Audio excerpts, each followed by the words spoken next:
Okay, so we are recording. We are going to run through the lab, the first lab test material. We should get through, I believe it's 7. Anyway, we'll get through it and I'll show you where it's going to stop. Okay, so the first section is the organization of the body. Now listen, you guys should have already done this stuff. This is chapter 1, chapter 2 stuff, okay? And I'm not really going to necessarily teach you the material here because you should have already gone through this. But I want you just to go through and recognize what's going on here is what the test is going to be on. So basically, as you go through here, you can just pretty much guarantee that for safety's sake is to get all your definitions like anatomy, gross anatomy, microanatomy, cytology, histology, what are tissues, physiology, homeostasis, levels of organization, which is this right here, which is this organism all the way from the chemical level or molecules all the way up to organism. And you should be able to put that into a specific order. Secondly, that's organizations of the body, but you also need to know all of the organ systems and how many are there. So there's 11 organ systems, right? Okay, so this is the stuff that you should be doing in the lab. This is the lab right here. So you need to go, however you need to do it, you need to get online, you need to learn the models, you have to learn your organ location, because this is the questions I'm going to ask you. It's going to be less about physiology as it is more about, can you identify these structures? Okay, so I'm going to shoot on, that's the exercise 2. Come on, computer. All right, so look, okay, so this is directional terminology, positional, directional.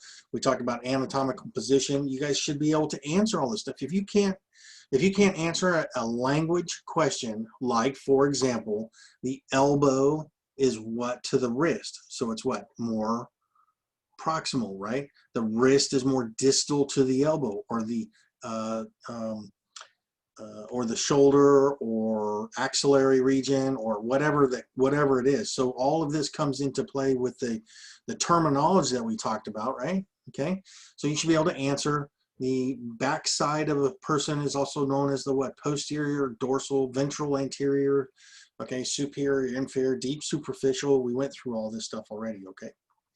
All right, so you should definitely be able to answer all of these questions. So if I threw questions out there in language format, you could answer those, okay? All right, let me go to the next section here, or the next page.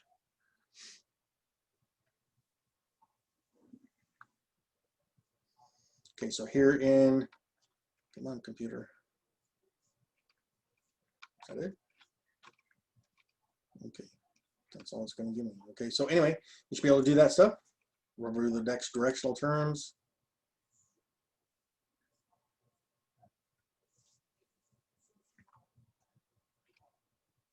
Wow. Okay, regions of the human body. Okay, so here is this person. This would typically be my quiz. If we were in class, I would have this guy, and these would all be blank, and you'd have to fill these all in. Okay, so you definitely need to know the answers to this, because here's the thing. When it comes to the test, I may have a person, right? And I'll say, what are these regions? Or it might be like a drag and drop or something of that nature. Okay, or just ask you questions. What is this? What is this? What is that? Okay, so make sure that you can do that. Quadrants and regions, you need to know that. And of course, you need to be able to identify all of the organs and their organ systems, which I think is coming up here.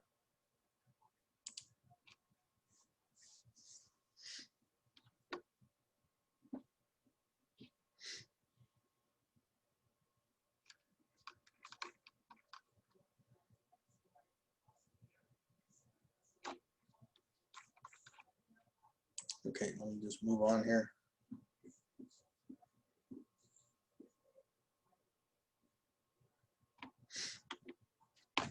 Planes and sections, and I assume that the other book, because this is the only book that I have access to via e-text, I assume the other purple book that you guys are into, the lab book, has these same sections here.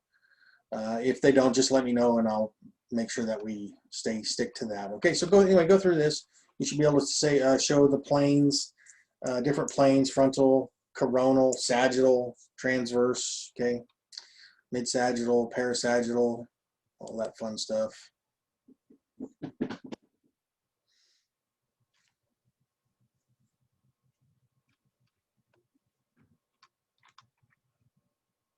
Okay.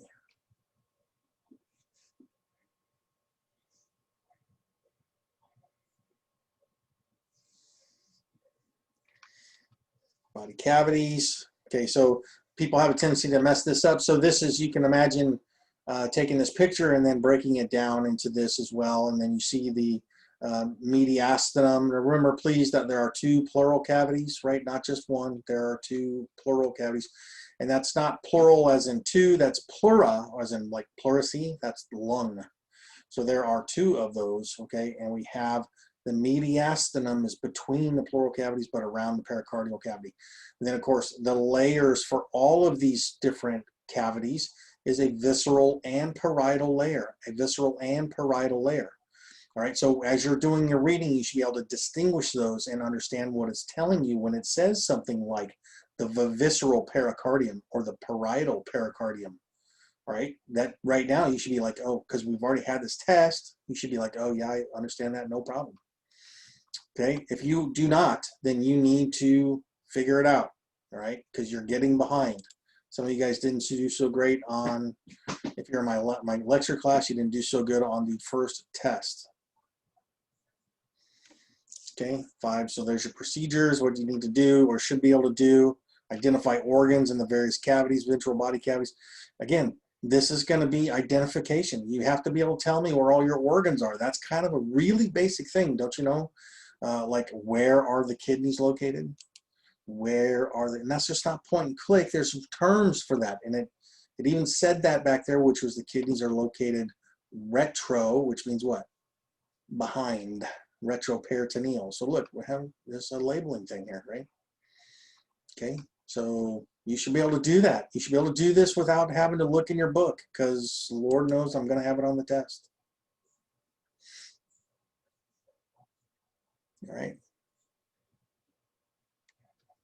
Okay, so next you should be able to go through this. This is as it relates to, this is the, be able to do this, functions through this. Let's move on here. So we don't do the PALS. PALS is an old computer system. There are some out there that do that, but we don't have access to PALS. So we'll just have to kind of skip over the PALS stuff. I mean, you still can identify, you can still do all that stuff, okay?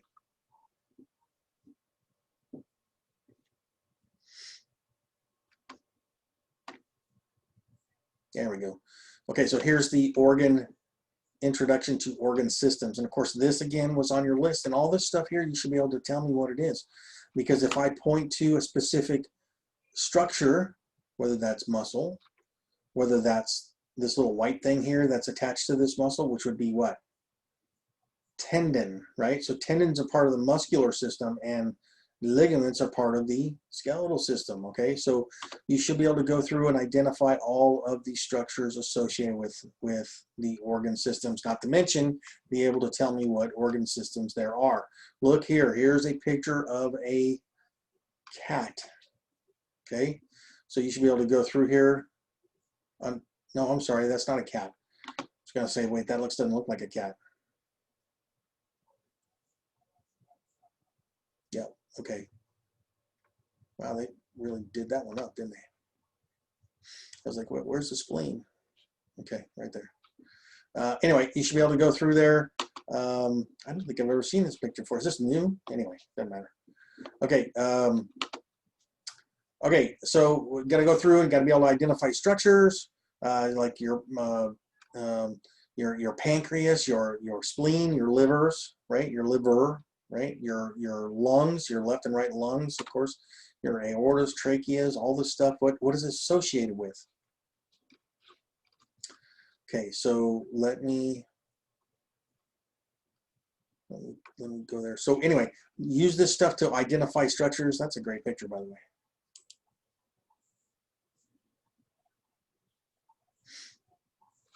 This is what I saw in school when I was in school. Okay, so again, torso models, organ systems, organ system review. I think they changed it. I think the cat views are later. Aren't they in the back or something now? Anyway. Okay. Superior, inferior, cephalic, caudal. These are, you know, gross anatomy of the cat.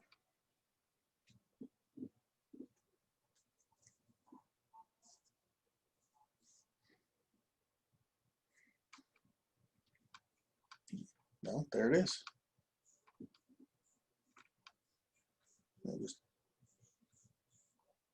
Okay, anyway, there you go. So you can, this is converting it to an analog. So we look at this as an analog for humans. In the lab, we would actually dissect these and then go through and look at the organs that are in here and try and find them. Try and go through them. So make sure that you can identify basic structures of the cat and then see the difference there. Okay, see the difference there.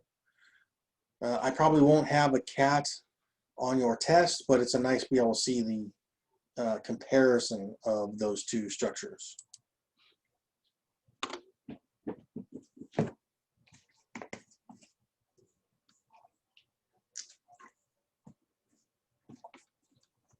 Okay, here's your organ system review. Okay, so you should be able to go and just basically identify your structures as you go through here. This is, come on, obviously stomach, right? Colon, cecum, bladder, blah, blah, blah. Okay. Like I said, don't get hung up on the cat too much. I don't think I'll do, you know, I might have some very basic questions like liver, gallbladder, spleen, sorry, stomach, pancreas, some basic structure kind of stuff, but I don't think we'll get too hung up on all that other stuff. Okay, nice. Here's a great, this is what we have in the classrooms or the lab class. So this is the models. What organ system is this associated with? Number 1 right there.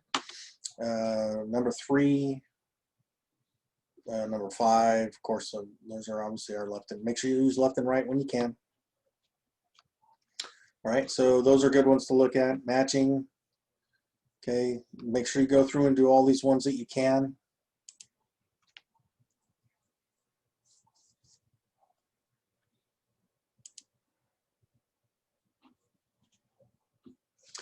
Basic information on the microscope. How do you use it? So I don't know what the situation is with our next semester, but next semester we will be in Anatomy 2.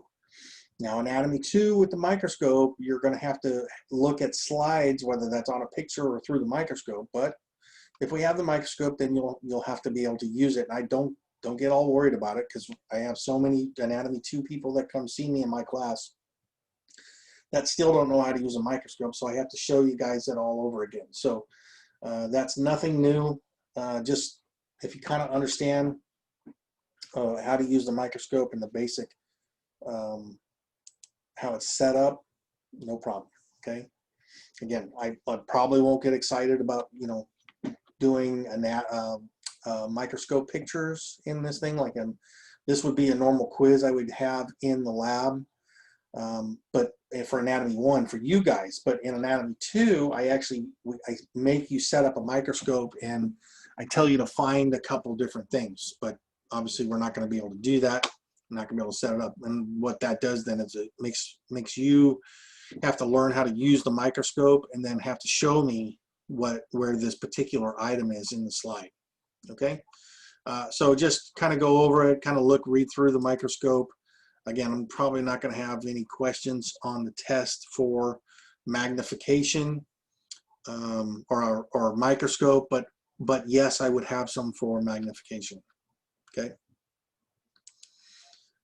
Sorry about that. I have a couple. It's been a busy day today. Okay. All right. So using the microscope again. Not super important for us at this point. So, you know, a question for magnification might be something like, our microscopes can magnify up to what? And we have 2 that can go to 1,000, but the general student microscope will go only to 400. That's 40 in the objectives, which are the actual lenses, and times 10 in the eyepiece. And so 10 times 40 is 400. Okay, so that's all. The wet slides, this is the one that we can get up to when we do oil immersion, we can get up to 1,000, and that's, we don't really do that in this class. I think you might do that in micro, but that's to say if you guys will even get to do that next semester. Who knows? There it is right there. 4 times 10. That's 40. That's that first one. That's okay. Scan. Okay.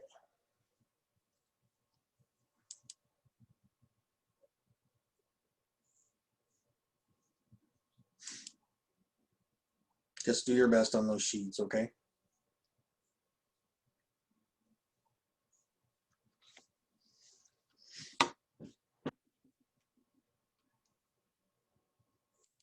Do all of the estimate of cell size. There's not hard. If you just read the stuff and go through it, it's not terrible, okay? There's your oil immersion.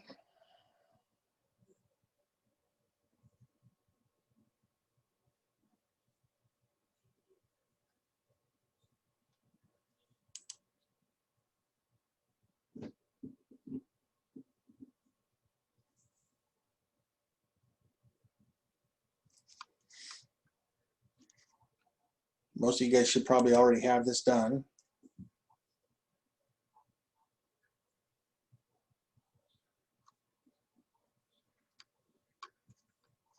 Okay, so here's cell division.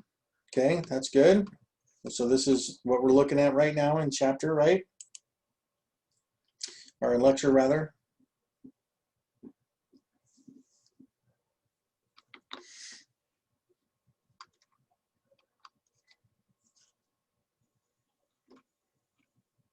I don't know why it does it twice.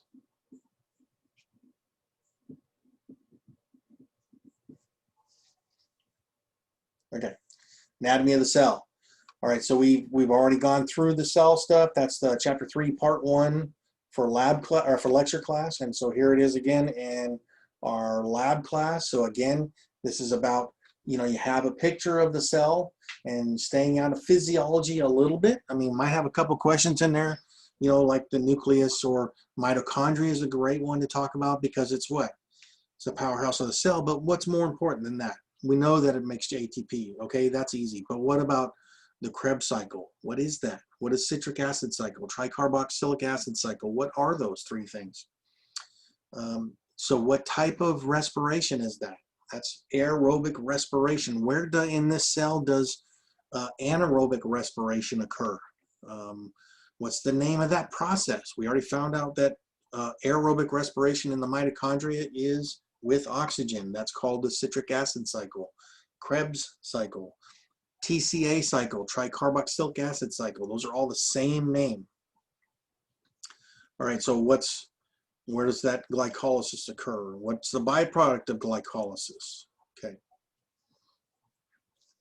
All right, so there is some membranous and non-membranous organelles right there. Okay. Again, that goes through basic information on those, each organelle. So if you had a picture of a cell, could you point out those things? Could you tell me what the Golgi apparatus is? Could you point out and show me what the nucleus is, what the nucleolus is, where the chromatin is, where the microvilli are, where the cilia are, plasma membrane, centrioles, centrosomes, all the vesicles, rough ER, smooth ER, free ribosomes, fixed ribosomes, etc., so on and so on and so on and so on. Okay.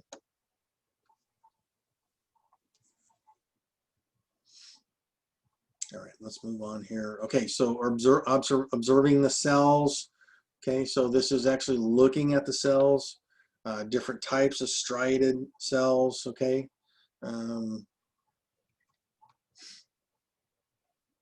This is talking about different types of tissue, okay? So organization of the cells, make sure that you go through the cells within the body are very diverse. So it's useful to classify each of the types according to the kind of tissue it inhabits. Now, what you'll notice that this section right here picks up chapter 4 in the lab, okay? Chapter 4, I'm sorry, in the lecture. Okay, so when you're going, when I go through and do the video for chapter 4, that will really help with this material here. Okay.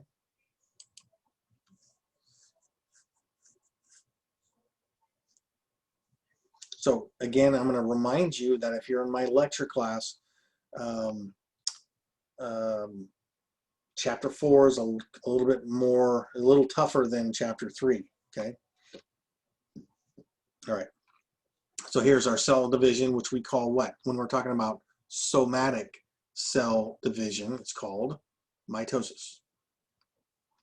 So toward the end of mitosis, cytokinesis, which is where it separates the cytoplasm, produces the 2 daughter cells. Okay. So here it is. Here's your interphase, right? Gap phase, S phase. Here's the mitosis, prophase, PMAT, P-M-A-T, prophase, metaphase, anaphase, telophase, cytokinesis. Okay. Again, here is a nice, easy representation of the process: interphase, early, late, prophase, metaphase, anaphase, telophase, and back to interphase, right? Cytokinesis. Daughter cells, remember they're smaller, but they're identical, and they will grow to that size.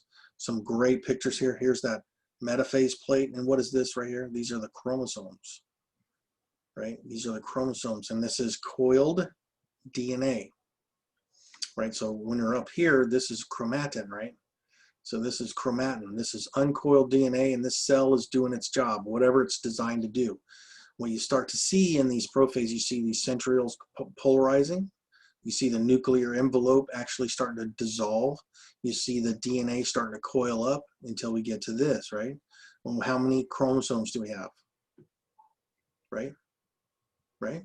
Okay, so we have 23. Okay, mother and father, 23. So we have 23 pairs. Okay.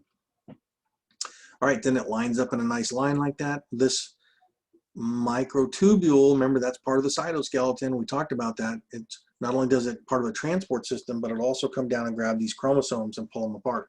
So then I said this before, this is a copied DNA. One half goes this way, one half goes this way, and we end up with 2 identical cells with identical DNA. And by the way, we can actually see these stages very clearly in the lab. Okay.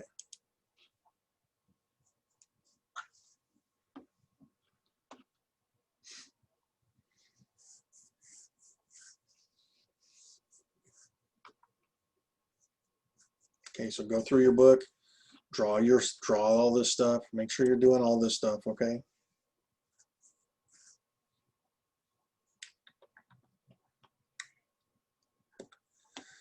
So again, here's a nice picture of a cell. You should be able to label these structures in here. Should be able to label them. Should be able to label this process. Look what identify. What's this? This is a cleavage furrow. This is separating, right? This is getting ready to finish cytokinesis. Okay. All right. So then you see identify the small lines. What are those? Those are the microtubules, right? This is metaphase plate, right? So pulling apart, all that stuff, so you should be able to identify these. And this is exactly what it looks like under the microscope. We start to see them pulling apart. We see metaphase plates.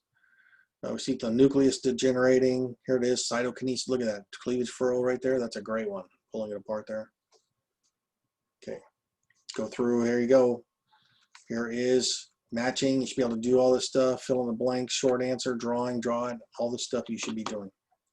This is how you're going to get this, how the lab is going to go, okay? So you're just going to have to do all this stuff. Remember, these are online classes, and it's up to you to get this information.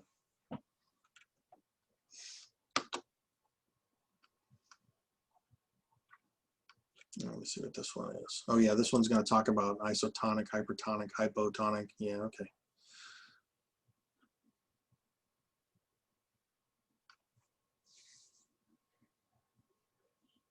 Okay, so make sure you go through. Oh, so yeah. Here it is: hydrophobic, hydrophilic, plasma membrane, integral proteins, protein channels, active transport. This is going to definitely help you when you get to lecture, when we take the lecture test too. So this is going to really help you there, all right? So molecules and gases and liquids are in a constant state of Brownian movement, a motion that causes them to bump into adjacent molecules. The more closely the molecules in a gas or liquid are packed together, the more frequently they collide with one another. Because Brownian collisions, molecules initially packed together spread out and move toward an equal distribution throughout the container holding them. So Brownian movement supplies the kinetic energy for passive transport mechanisms. There you go. So passive transport. That's why we don't need ATP for this process. Okay, so, all right. And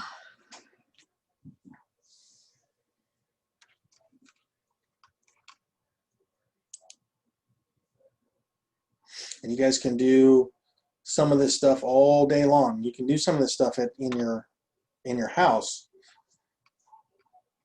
Okay, so make sure you understand this. Diffusion, you should be able to do this one. This is exercise 6. There should be no problem for you. This is all part of that chapter.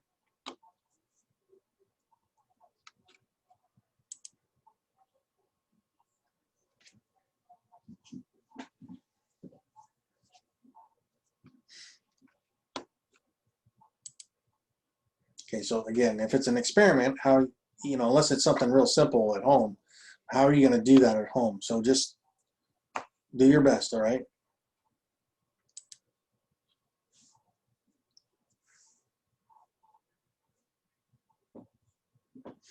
So the next one here is osmosis. Okay, you can do osmosis. We've already talked about that. I've already talked about that in the lecture section. Again, it's okay if you're not in the lecture class. Just do the exercises in your lecture class, whatever class that is. You should be able to do that. Again, if you're doing, you can't do a dialysis experiment because you don't have the material to do it, but you can answer the questions for it that are coming up. So all these will have something will be the answer, but it doesn't really matter because when you get to the questions associated with this, it's asking for what it should be. And then, of course, looking at the chapter and reading it, you should be able to understand what it's actually asking you. Just, like, again, do your best on this stuff. I'm not going to ask you experimental questions on the test.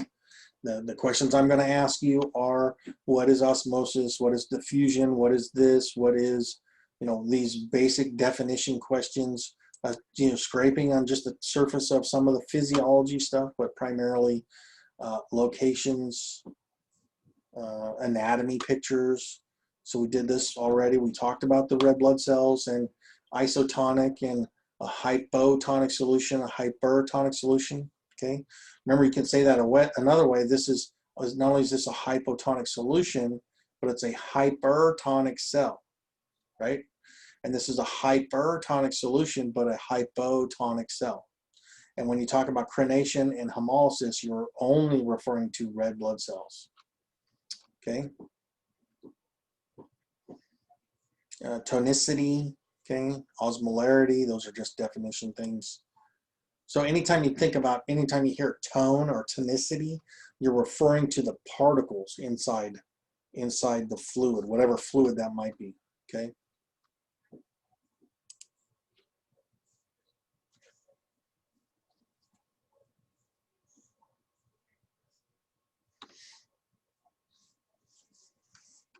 Here's that active transport stuff we already talked about. Phagocytosis, this showing you a bacterium.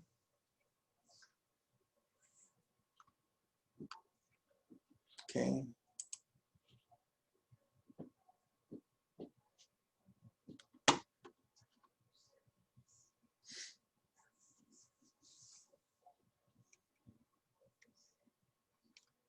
Make sure you do all these lab things. Again, if you don't have direct measurement stuff, well, then you don't. Do all the questions you can. If you can fake it, then do it. If you can fake it, do it.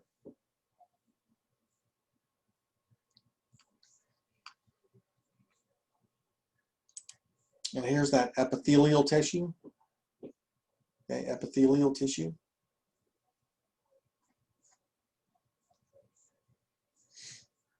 Okay, so different types of epitheliums, cells, tissue, organs, and organ systems. Epithelial tissue, connective tissue. This right here is what we're going to get into. This is chapter 4 material. Okay, this is chapter 4 material.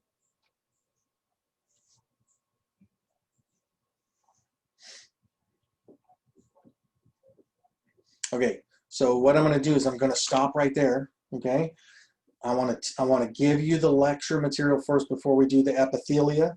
This will definitely be on your lab test. This will definitely be on your lab test. Okay.